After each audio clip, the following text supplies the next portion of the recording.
Pedro Guzmán con nosotros como cada lunes aquí en Al Compás del Mundo. Bienvenido, hermano. Buenas tardes a todos ustedes. Ya pasó la semana de mucha agitación. El presidente iba a hablar el lunes, después lo bajó para el domingo y al final lo hizo el sábado. Ya el escenario se ha ido aclarando. Se están viendo las cosas que no se veían porque el presidente precipitó la decisión para el sábado. Pero de todo eso vamos a hablar porque le traemos un pequeño resumen de la opinión del liderazgo político nacional en relación a la reforma, no sin antes decir que todo el mundo se opuso a la reforma, pero con excepción de Andy Dajuárez y el joven que habló sobre la marihuana, los demás no hicieron ninguna propuesta en relación a la reforma. Entonces vamos a verlo en ese orden, lo que nos opinaba cada uno de ellos. Tenemos a Danilo Medina y vamos a ver ese videito de Danilo Medina. ACM, Al Compás del Mundo. Bueno, ante el rechazo masivo y abrumador de un pueblo que no resistía que lo pusieran a pagar una factura de una fiesta en la que no participó, el presidente no tenía otro camino que no fuera retirarlo. El verdadero autor de que esa ley, de que ese proyecto de ley haya sido retirado del Congreso Nacional es el pueblo dominicano en primer lugar.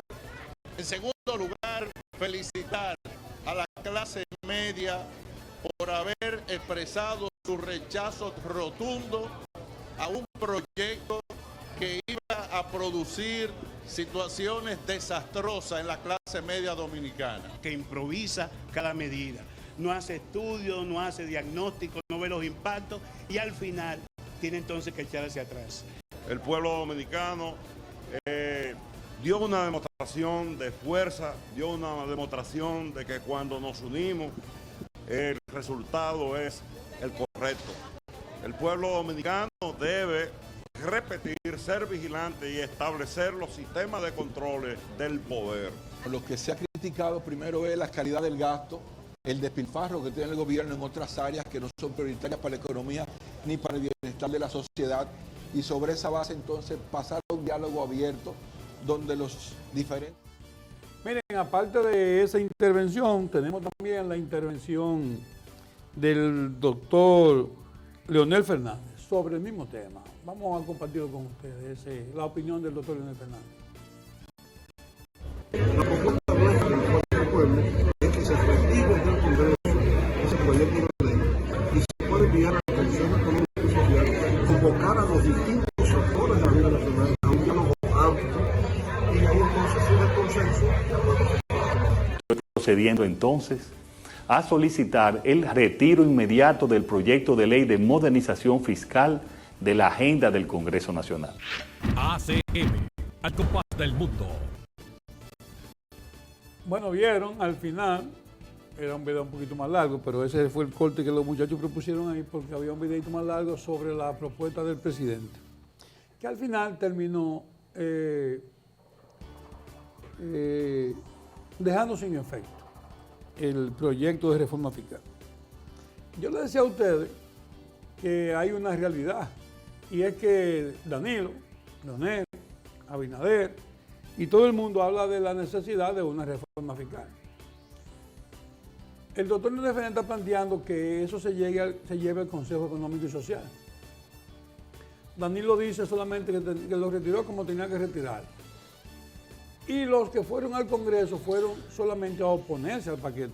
Sin embargo, resulta que el problema no terminó ahí. Porque había una necesidad de 122 mil millones de pesos que en lo que se averigua el caso no están para recogerlo por ningún lado. No hay vía porque el proyecto que se presentó era el proyecto mediante el cual se iba a recaudar ese dinero. Entonces, el problema ahora no es solamente eso. El problema es que hay que continuar más allá, porque las comunidades quieren obras, quieren carreteras, las comunidades quieren asfalto, las comunidades quieren hospitales, las comunidades quieren clubes, las comunidades quieren de todo. Y todo lo que las comunidades quieren se resuelve con recaudaciones y con dinero. Desde aquí, desde esta esquina del país, yo pienso sí una cosa. A todo el que se opuso a la reforma fiscal y aún a los que no fueron al Congreso, debería el gobierno, a través del mecanismo que considere, puede ser el Consejo Económico y Social, o el mecanismo que considere, pedirle que hagan su propuesta. Porque aquí todo el mundo está consono con que hay que hacer una reforma fiscal. Entonces, pedirle que hagan su propuesta de manera que entonces, dentro del conjunto de todas esas propuestas, el gobierno puede entonces buscar un punto común a todos y de ahí generar algún nivel de recaudación. Eso es lo que está planteando el escenario. Vamos a ver un Twitter que hace el licenciado Andrés Bautista. Pero lo va a plantear eso el presidente. No, o ya va a dejar ese tema de la reforma para que el que asuma la presidencia en el 2028 tenga que hacerlo como le tocó a Danilo, hacerlo en octubre del 2012. No está en condiciones el gobierno de esperar 4 años para poder generar más recursos, porque recuerda que esos 122 millones de pesos, 22.000. 122 mil millones son los que están destinados a prácticamente a todas las construcciones nacionales. Bueno. Van a tener que buscar alguna vía. Hay un Twitter de Andrés Bautista, ponlo ahí, para que lo veamos, que yo creo que encaja dentro de lo que será presentado en lo adelante. Que yo creo que es mantener la puerta abierta a que haya algún mecanismo de concertación para las recaudaciones. ¿Qué dice Andrés Bautista? Dice Andrés, después de todo eso, corresponde ahora que todos entendamos que es imprescindible acordar un pacto fiscal para la sanidad y sostenibilidad de nuestra economía. Pues en su defecto las consecuencias podrían comprometer el porvenir de la nación. Ahí es una frase sencilla, pero está diciendo muchas cosas que usted puede, viéndola, interpretar de su manera. Puede comprometer el porvenir de la nación. Eso es lo que está planteando Andrés. Eso lo que está diciendo es que si no recaudamos, no construimos, podríamos poner en riesgo la estabilidad política de la nación. Eso es lo que yo entiendo que él está diciendo ahí. Pero sí hay algo muy importante que el presidente dijo. Y yo pienso que el presidente deberá reaccionar. El presidente dijo que él no vivía en una burbuja, que él tenía familia, que él leía periódicos y que él veía las redes. Y ustedes saben cuántos millones de gente comentó los aspectos de reforma fiscal. 5 millones de personas comentaron ese tema. Ustedes saben cuántos solo comentan el de una mujer que tuvo ahí, apellida Fiallo. 2.8 millones de personas. Pero dice hoy Homero Figueroa, que apareció hoy, que habría que preguntarse que ¿Dónde estaba? ¿Dónde estaba la semana pasada? Porque es el director, ¿Dónde estaba la semana pasada entera? Porque es el director de comunicaciones y hoy aparece diciendo que las mediciones que ellos hicieron indicaban que el país podría tornarse una situación de conflicto nacional. Dice Homero, y como dice Sandy, ¿dónde estaba? No estaba, nadie estaba. Los aspirantes presidenciales del PRM tampoco estaban. Toditos se escondieron. Lo que quiere decir que el único que estaba visitando los programas era Andrés Bautista. Era Andrés que estaba. Estuvo durante la semana entera. No le correspondía porque él no es el ministro de Hacienda. Exacto. Eso le tocaba a Jochi Vicente, dar la cara. Bueno, pero ellos todos salieron el primer día, como el presidente lo mandó a buscar, ellos el otro día salieron y al segundo día se desaparecieron. No aparecieron jamás. Entonces le dejaron el bucapié al presidente. Para que después que Jochi depositó el proyecto en el Congreso, que dijo, si hay algún tipo, porque usó una palabrita también jodona, si hay algún tipo de barbaridad en la reforma, la vamos a revisar. Después de eso, yo pago por una publicación o una participación de Jochi Vicente en un medio de comunicación de manera pública. Yo pienso que eso fue tal vez la comisión de comunicación que le dijo, no, pero no saben hablar, porque si ustedes saben hablar, lo que ustedes están creando es un ruido innecesario. Hoy Homero dijo, y no, Homero, yo había comentado durante toda la semana que el impacto de la reforma, que ahora dicen algunos expertos, que era que la reforma, bueno, dice Andy Dajuar en el día de hoy también, que la reforma estuvo siendo organizada y preparada exactamente por los ricos de este país que evaden los impuestos. Yo estoy totalmente de acuerdo con él. Él dice, no, esa reforma fue preparada. Yo estoy totalmente de acuerdo con él. ¿Tú sabes por qué, Yuyi? Porque, por ejemplo, aquí, y nosotros que no somos, yo que no soy economista, ni mucho menos, pero uno trata de ver el asunto de manera un poco más allá de lo que cualquiera puede comentar. Usted puede estar de acuerdo o no con lo que uno diga aquí, pero al menos nosotros tratamos de verlo de manera crítica, de manera distinta. Y por eso insistíamos en el impuesto del IPI. Decíamos nosotros, caramba, pero es que es imposible en una sociedad que las viviendas producto de la inflación aumentaron el costo increíblemente y que en vez de usted proteger a ese grupo de familias que ha adquirido una vivienda, usted le baje el monto. No, es lo contrario, usted tiene que aumentárselo. Ahora, a los que tienen penjado que valen $1 millón y $2 millones de dólares, a eso cóbreselo. Lo mismo de los vehículos, el impuesto del marbete. Andy planteaba que, y ese es el planteamiento oficial de él, que a esa recaudación había que ponérsela a las ganancias de las grandes empresas. Él no decía de la gran empresa, de todas las empresas, 1% para las ganancias. Y él decía que por ahí se iban a recaudar el dinero que se estaba planteando. ¿Y cómo tú propones en una reforma cobrarle impuesto, aumentar el impuesto del ahorro? Sí. Usted que tiene un cuartico ahorrado, o sea, cuando pero el mundo por Dios entero promueve el ahorro. Pero por Dios. Ahorra que esta gente va a salir con el equipo económico de Luis Abinader, se quemó con bajas calificaciones en ese proyecto. Yo pienso que ahora mismo, incluso yo le pregunté... Pusieron al presidente en una posición vulnerable. Sí. Lo pusieron en una posición vulnerable a Luis Abinader. Yo pienso ¿Con qué intenciones fue? Además, yo estoy pensando una cosa. Yo estoy pensando que el presidente debió acompañar el retiro del paquete con la sustitución del equipo económico del gobierno. Claro. Tiene que hacerlo, está obligado a hacerlo.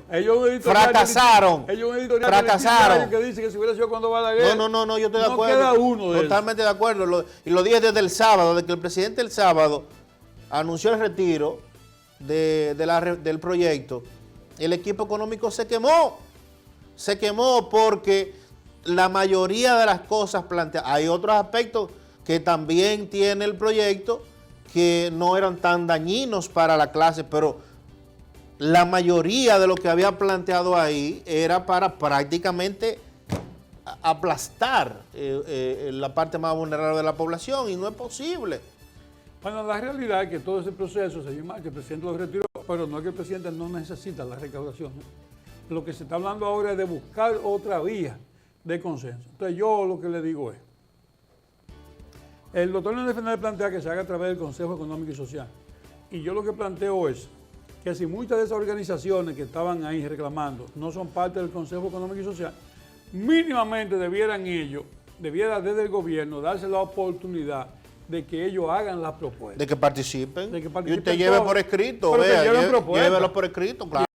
Entonces, llévela por escrito. El gobierno se reúne y sobre todo eso genera un consenso para que pueda recaudar. Eso yo creo que es lo racional. Lo que pasa es que también desde el gobierno hay un problema. Que parecería ser que el único que escucha es Luis Abinader. Eso es verdad. El único que escucha es Luis Abinader. Después los funcionarios ninguno escuchan nada. Y cuando el presidente dijo, yo no estoy en una burbuja, yo dije, el presidente le está diciendo, ustedes viven en una burbuja, ustedes el equipo económico. Eso fue lo que él quiso decir. Ese equipo económico vive en una burbuja, pero yo no vivo en una burbuja y por tanto yo retiro el proyecto. Es decir, el que no vive en una burbuja del presidente, pero los que no debieran vivir en una burbuja debieran ser el equipo económico del gobierno. La realidad es que la gente agradecería del presidente que esta medida, incluyendo la consulta, si se va a hacer por la vía que se entienda, yo planteo que sea lo más amplia posible. Yo planteo que aquí permitamos que hablen todos, pero no que vayan a quejarse de la consulta, sino que vayan a proponer cómo ellos creen que debe generarse la recaudación. ¿Entendieron?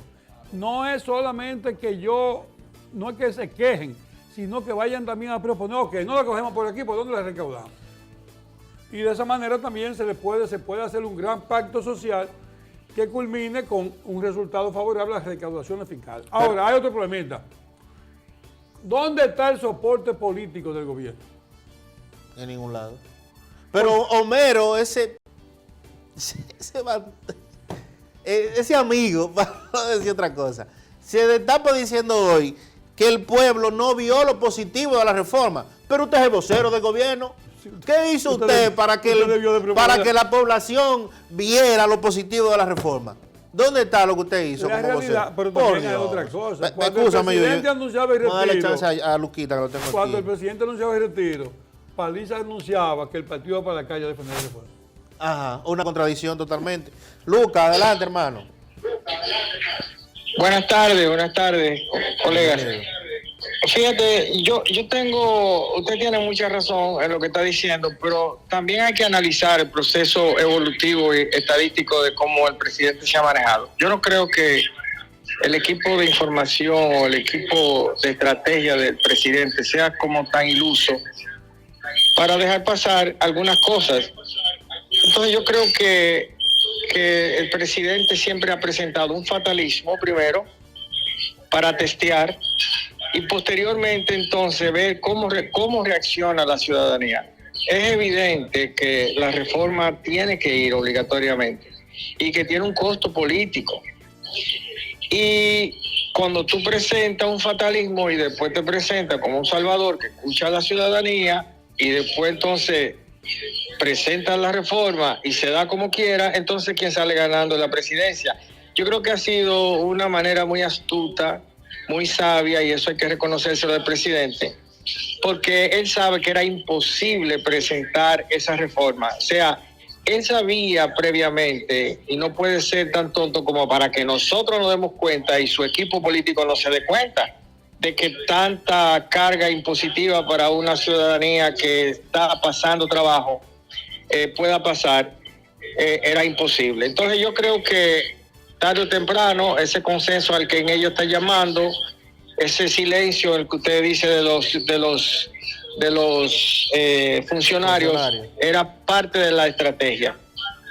Esa estrategia está planteada, ahorita se sientan, los poderes que siempre han gobernado el país se sientan y acuerdan con el presidente y pasan una reforma que tarde o temprano van a afectarnos a nosotros. Así que yo le solicito a todo el que escuche este programa que se vaya preparando, que la reforma va, porque es inevitable que los políticos cedan. Nunca se ha visto estadísticamente que los políticos ceden. Los políticos tienen su estrategia y tienen que mantener un poder. Bueno, gracias. Bien, gracias, Lucas. Miren, como tenemos contratiempo, pon el videíto de la actividad que hizo Amarante Baré en Santo Domingo con el proyecto de un nuevo partido político. Vamos a ver ese pequeño video, Willy.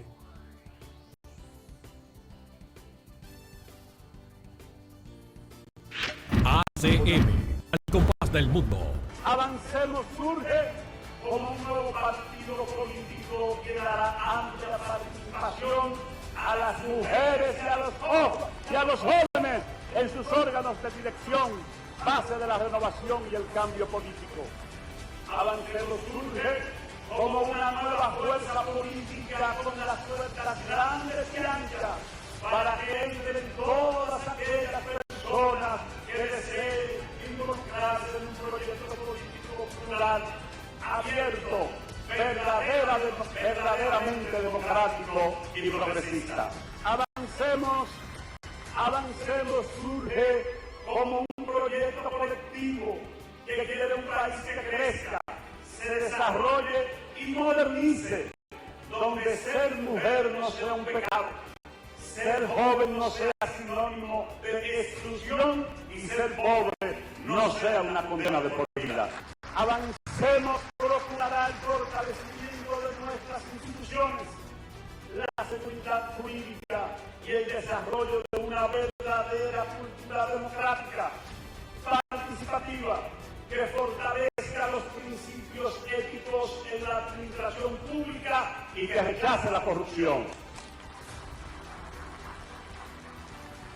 En fin, compañeras y compañeros, Avancemos surge como un partido político progresista, democrático, con un fuerte contenido social y con el objetivo puesto en la justicia, la equidad y el desarrollo pleno de todos los dominicanos y dominicanas, como siempre lo soñó el patricio Juan Pablo Duarte y los trinitarios, y como siempre lo soñó nuestro líder, ideólogo, nuestro maestro, el maestro eterno, el compañero profesor Juan Bosch.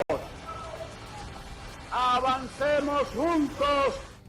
Bueno, Esa fue la actividad que desarrolló en el día de ayer el licenciado Carlos Amarante Baré con todo un equipo de un proyecto político que yo pienso que terminará en una alianza con Leonel Fernández en toda una cobertura para enfrentar al gobierno. Vamos a ver dos fotos que tenemos ahí, una foto del Listín Diario y una foto del Diario Libre. Vamos a ver esas dos fotos para que antes que no vaya el tiempo, vamos a decir. Dice el Listín Diario en su editorial, con su comportamiento en este caso, el líder político más connotado del país acaba de hacer un ejercicio de humildad digno de ser emulado por los demás, pero sobre todo por sus funcionarios. Veamos la otra foto. ¿Quién pagará? Dice, ¿quién pagará ese paquetazo que tuvo el presidente que retirarlo? En tiempo de Balaguer, varias cabezas de funcionarios hubiesen rodado antes o después del retiro del infame proyecto de reforma fiscal. ¿Y usted qué cree? ¿Que eso pasó así? Planteamos finalmente la convocatoria de la sociedad a esa consulta para que sea el producto de un consenso social y naturalmente eso no se puede ir en blanco. El presidente necesita, para refrescar su imagen,